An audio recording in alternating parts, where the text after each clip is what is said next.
Jadi tidak benar jika ada statement gitu yang mengatakan bahwa negara tidak pernah punya komitmen untuk mensejahterakan guru misalnya. Tanggung jawab yang besar dan terus ingin meningkatkan kesejahteraan para pendidik ya, apapun agamanya, termasuk madrasah, pendidikan agama Islam, Kristen, Katolik, Hindu, Buddha, semuanya juga kita perhatikan untuk kepentingan apa? Memajukan pendidikan.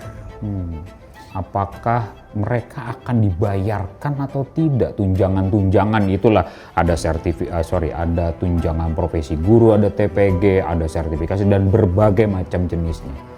Ya, kalau yang sudah diatur oleh regulasi bagi mereka yang sudah sertifikasi itu bisa dipastikan negara akan membayar. Cek. Oke, Kemenak Podcast. Bismillahirrahmanirrahim. Assalamualaikum warahmatullahi wabarakatuh. Salam sejahtera untuk kita semua. Shalom, Om Swastiastu, Namo Buddhaya, salam kebajikan. Sahabat religi, dalam beberapa hari terakhir jagat maya diramaikan dengan komentar dan banyak pendapat yang terutama dikeluarkan, disampaikan oleh para guru madrasah dan guru swasta.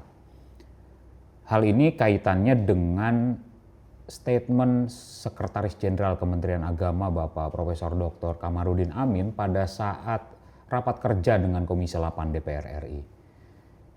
Sebenarnya apa yang terjadi pada saat itu, dan hari ini kita sudah kedatangan narasumber Bapak Kepala Biro Humas dan Komunikasi Publik Kementerian Agama Bapak Dr. Thobib Al-Asyhar. Selamat siang Pak Karo. Selamat siang, Mr. Terima kasih Pak Karo sudah hadir. Alhamdulillah. Alhamdulillah. Sehat Pak Karo ya? Tambah sehat. Alhamdulillah. Iya, Pak Karo ini Pak Karo juga pasti sudah mengikuti perkembangan yang terjadi di media sosial dan lain-lain itu. Jadi Pak Karo sudah lihat video yang beredar itu Pak Karo? Saya sudah lihat potongan videonya ya. Dan saya menyaksikan langsung pada saat rapat kerja dengan DPR bersama Pak Menteri Agama dan seluruh jajarannya.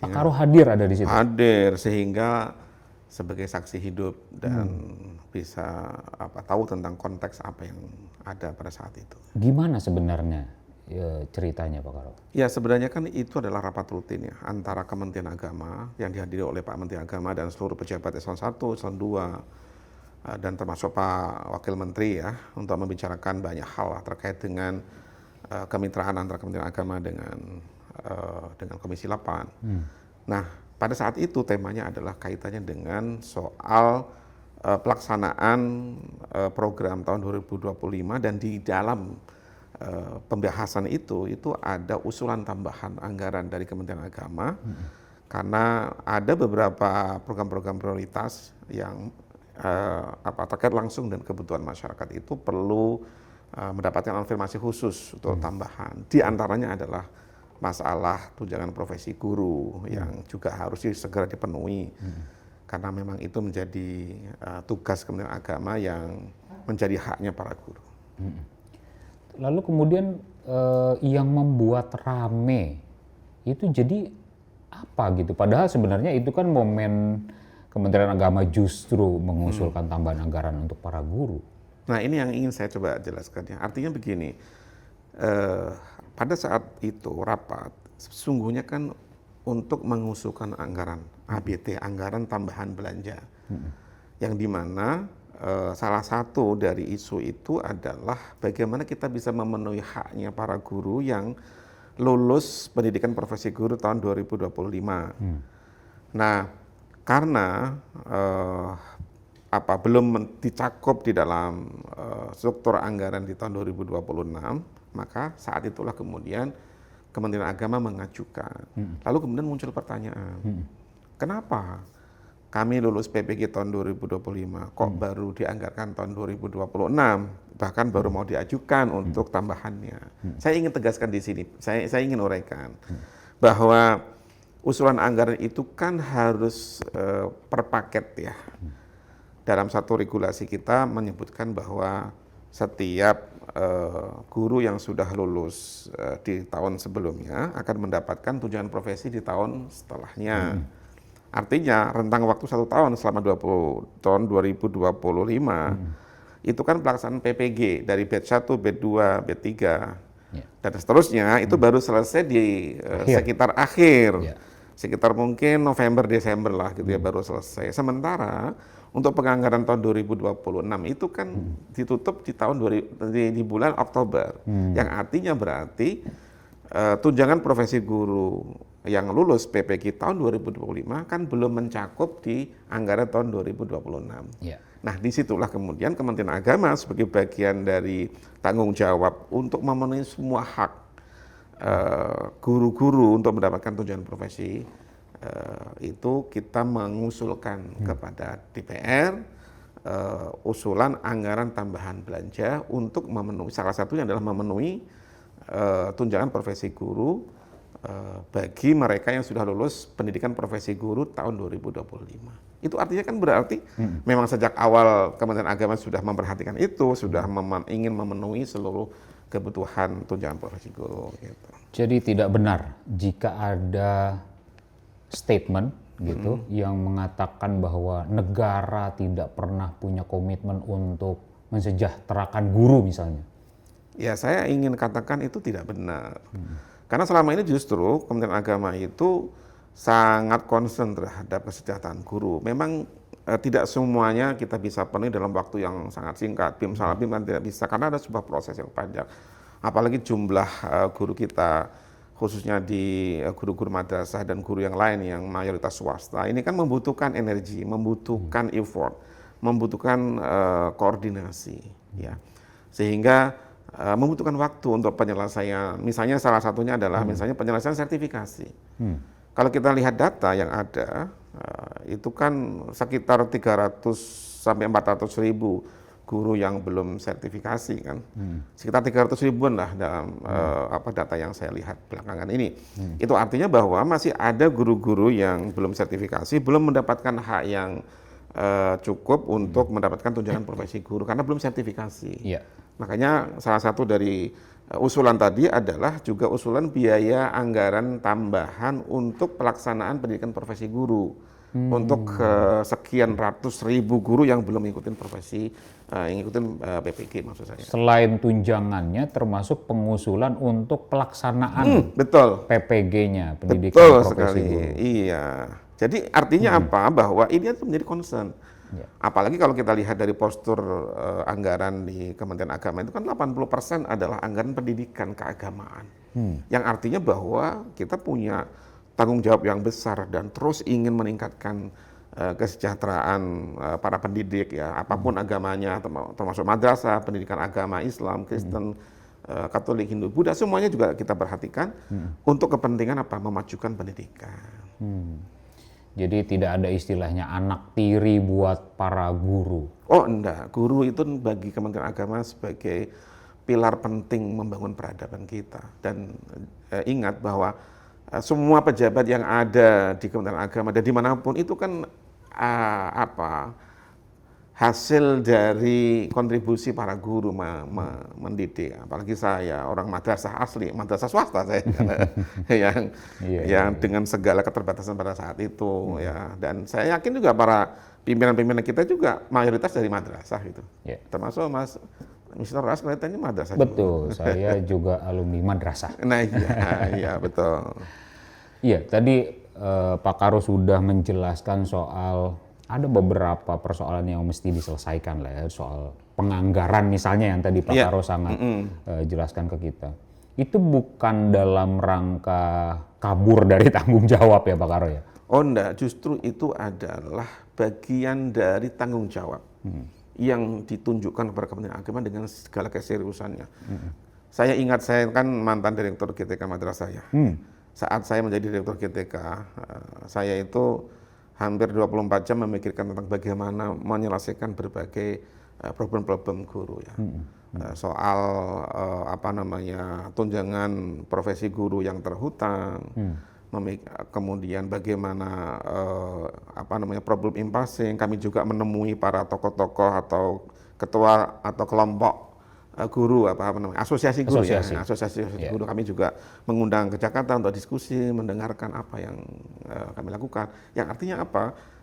Komitmen Kementerian Agama ya saya yakin para pimpinan kita termasuk Pak Sekjen tentu saja yang teman-teman belakangan ini mention dalam banyak media media sosial gitu ya. Sebenarnya juga beliau punya niat yang sangat tulus, memiliki niat yang sangat mulia, ingin menjelaskan secara jelas kepada DPR.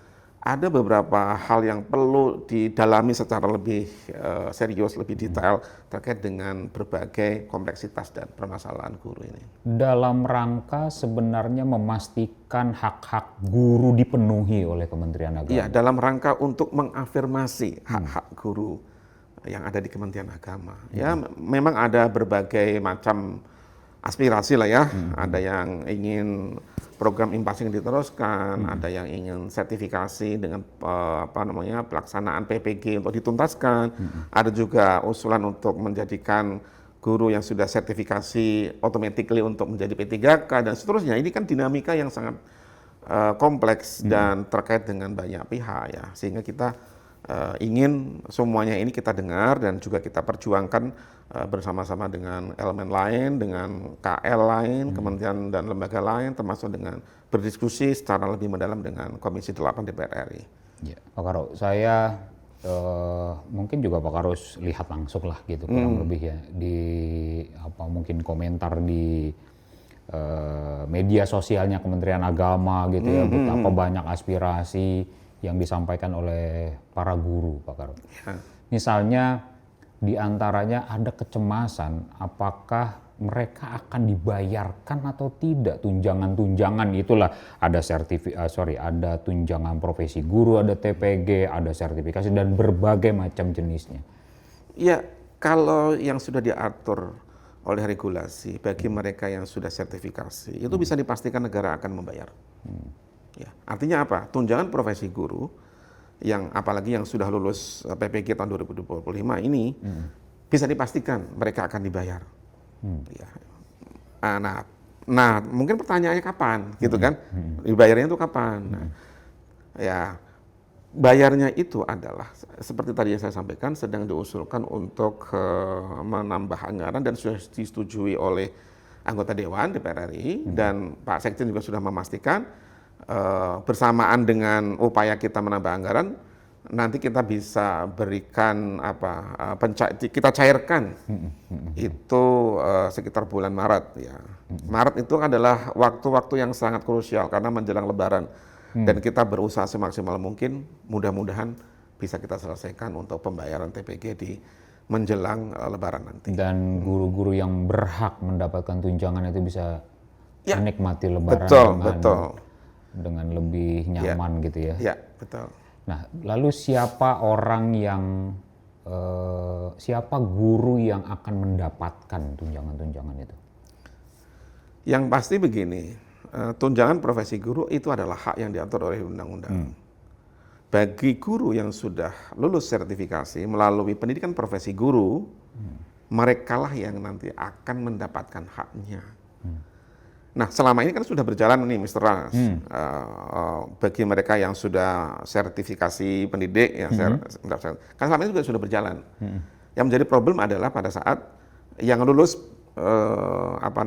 PPG tahun 2025 ini loh, yang kemudian mereka mempersoalkan itu semuanya. Lalu kemudian muncul pertanyaan dari DPR, apakah usulan tambahan tambahan anggaran yang jumlahnya sekitar 27 triliun itu sudah memuat atau sudah mencakup keseluruhan kebutuhan untuk kesejahteraan bagi guru-guru yang selama ini mengeluh kepada kami, kata DPR kan begitu ya. Yeah. Misalnya ada yang digaji 200.000, 400.000 sebulan, apakah itu sudah mencakup? Sebenarnya sudah mencakup ya, karena usulannya itu diantaranya adalah tambahan untuk pembayaran tunjangan profesi guru dan juga untuk akselerasi pelaksanaan PPG bagi mereka yang belum sertifikasi. Itu sudah mencakup ya. Nah, apakah guru yang belum sertifikasi juga dipikirkan? Nah, selama ini juga sudah ada namanya insentif. Memang jumlahnya nggak begitu besar dan tidak sebesar mendapatkan tunjangan profesi guru ya, insentif bagi guru-guru non ASN yang belum sertifikasi. Nah, karena jumlahnya juga cukup besar, maka Kementerian Agama itu mengakselerasi pelaksanaan PPG, pelaksanaan pendidikan profesi guru, agar guru-guru yang belum dan eligible, yang sudah memenuhi persyaratan, segera untuk bisa mengikuti pendidikan profesi guru. Ya. Jadi mitos yang berkembang terkait dengan tidak dibayar, lalu kemudian negara lepas tangan, tidak hadir untuk mensejahterakan guru, sekali lagi itu memang seharusnya dan memang tidak terjadi pada konteks ini ya Pak. Oh ya, dan tidak akan terjadi. Insya Allah semua yang menjadi haknya guru melalui tunjangan profesi guru itu akan diberikan pada waktunya nanti. Dan biasanya di awal tahun, ya baik yang sudah sertifikasi maupun yang kemarin baru lulus tahun 2025, itu biasanya juga cair di sekitar bulan Maret juga, awal-awal Maret. Tahun lalu juga sama. Ya, itu sekitar bulan Maret. Karena memang perlu konsolidasi dan apalagi dalam situasi negara kita yang sekarang ini mungkin butuh konsolidasi di awal tahun lah untuk pelaksanaan program dan anggaran sehingga nanti pada waktunya ya yang disampaikan oleh Pak Sekretaris Jenderal itu sekitar bulan Maret ya, mungkin sebelum Lebaran mudah-mudahan itu semua sudah bisa selesai untuk diberikan hak-hak mereka. Iya, ini penjelasan macam yang Pak Karo sampaikan itu sepertinya publik, terutama guru swasta atau para guru ini perlu bukti Pak Karo. Jadi apakah sudah ada langkah dari mulai video yang beredar di pasca raker gitu ke hari ini, mungkin udah ada rentang waktu kurang lebih 1 minggu.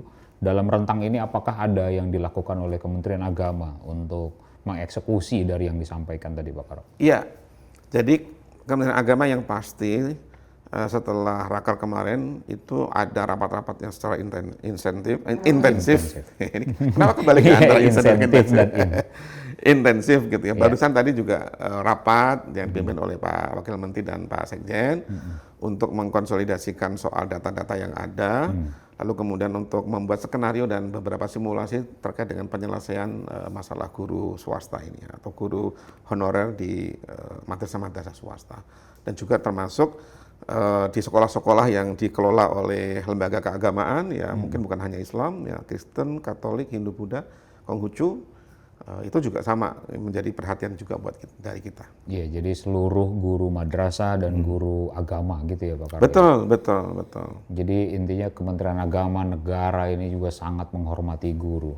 Betul sekali, karena guru adalah pelita bagi bangsa kita dan pahlawan yang terus memberikan pencerahan buat generasi kita dan juga mendidik bagi calon pemimpin masa depan. Tidak ada niat sedikit pun untuk merendahkan atau tidak mensejahterakan guru ya Pak Karo? Tentu saja. Bahkan bisa dikatakan tidak mungkin kami dengan sengaja atau dengan dengan jelas dan terang-terangan ingin menghina dan merendahkan, tidak, sama sekali bukan. Karena guru adalah kemuliaan buat kita semua dan sepatutnya juga guru itu harus kita hormati dalam situasi apapun, dengan segala masalah, dengan segala kompleksitas yang kita hadapi terkait dengan soal tata kelola. Tapi kita tidak boleh melupakan bahwa guru kita harus tetap muliakan. Mereka adalah orang-orang baik yang kita harus junjung tinggi martabatnya, kita hargai profesinya, dan kita terus perjuangkan hak-haknya untuk mendapatkan kelayakan sebagaimana profesi-profesi lain. Iya. Jadi keruwetan sistem pembenahan tata kelola itu biar menjadi urusannya pemerintah, lalu guru akan mendapatkan haknya di kemudian hari gitu. Betul. Tentu kami di pemerintahan, pimpinan-pimpinan kita juga tidak lepas dari beberapa kekurangan atau barangkali kekhilafan ya. Kami mohon dimaafkanlah teman-teman guru semuanya. Yang pasti kami itu bersedia untuk berdiskusi, untuk sharing, lalu kemudian mendapatkan kritikan, masukan, untuk kita sama-sama berjuang agar masalah ini bisa segera kita tuntaskan, kita bisa selesaikan untuk menatap masa depan yang lebih baik. Iya. Terakhir Pak Karo, apa yang Pak Karo ingin sampaikan kepada guru-guru yang di luar sana, khususnya guru madrasah dan guru pendidikan agama? Tentu kami akan terus berusaha untuk bagaimana memenuhi hak-hak guru ini mungkin. Dan kami tentu saja dari Kementerian Agama terbuka untuk mendapatkan kritik, untuk mendapatkan masukan, untuk sama-sama kita berjuang menata tata kelola guru, menata pendidikan kita agar kita bisa melahirkan calon-calon pemimpin, generasi-generasi yang berkualitas dan juga berkarakter dengan cara pandang beragama yang moderat dan maslahat buat bangsa kita. Luar biasa. Terima kasih Mbak Karo Siap, atas sama-sama. kehadirannya. Insya Allah mudah-mudahan ini bisa memberikan background penjelasan lebih kepada khususnya para guru dan lebih khusus lagi pada para guru di madrasah dan guru-guru pendidikan agama di Indonesia. Saya kira demikian. Terima kasih. Assalamualaikum warahmatullahi wabarakatuh. Mr. Has cabut.